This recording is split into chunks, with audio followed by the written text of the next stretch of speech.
అందరికీ నమస్కారం. ఏ వ్రతం పాటించినా ఆ వ్రతం యొక్క ఫలితాన్ని సంపూర్ణంగా పొందడానికి వ్రత మూలాన్ని అంటే వ్రత కథని తెలుసుకోవాలి. అందుకే 3 ముఖ్యమైన వరలక్ష్మి వ్రత కథని మన ఛానల్లో అప్లోడ్ చేశాము. ఈ వీడియో చూడడానికి ముందు ఆ వీడియో చూడండి. డిస్క్రిప్షన్ బాక్స్లో వీడియో లింక్ క్లిక్ చేసి చూడండి. అన్ని సంపదలని ఇవ్వగలిగిన వరలక్ష్మి వ్రతం రోజున ఏం చేయాలి, ఏం చేయకూడదు అన్న విషయాల్ని తెలుసుకుందాం. మరియు వరలక్ష్మి వ్రతం రోజున ఇంటికి ఎటువంటి వస్తువుల్ని తీసుకురావడం వలన ఇంటికి మంచిది జరుగుతుంది అన్నదాన్ని తెలుసుకుందాం.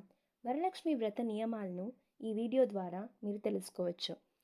వరలక్ష్మి వ్రతం నియమాలు స్కంద పురాణంలో చెప్పబడి ఉంది. ఈశ్వరుడే పార్వతీదేవికి చెప్పినట్టుగా అంటారు. పెళ్ళైన ఆడవారు కన్యలు ఈ వ్రతాన్ని పాటించవచ్చు. 16 రకమైన సంపదలను అందించే మహాలక్ష్మి అనుగ్రహాన్ని పొందడానికి ముందు రోజు ఇంటిని శుభ్రం చేసి ఉంచుకోవాలి.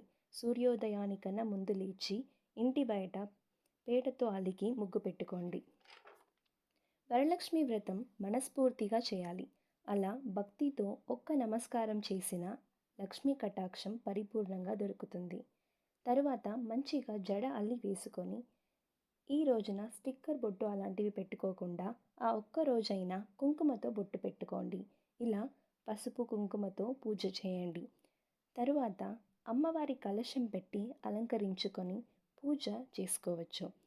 ఇంట్లో ఉన్న ఆడపిల్లలకు చిన్నపిల్లలకు మంచిగా అలంకారం చేయండి. ఇంట్లో ఉన్న ఆడపిల్లలే మన ఇంటి మహాలక్ష్మి.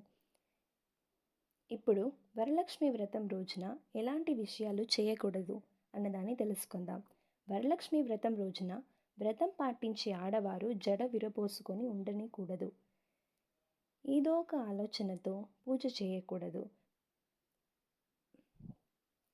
ప్రశాంతంగా మాత్రమే చేయాలి.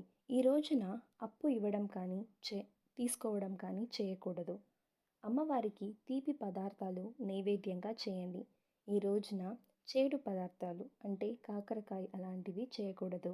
అమ్మవారికి నలుపు వస్త్రాన్ని సమర్పించద్దు. పూజ చేసేవాళ్ళు అంచు ఉన్న వస్త్రాన్ని ధరించండి. అది శ్రేష్టమైనది. వరలక్ష్మి వ్రతం రోజున మామిడాకు తోరణాలని కట్టి అలంకరించుకొని మంచిగా ముగ్గులు వేసి ఇంటిని అలంకారం చేయండి.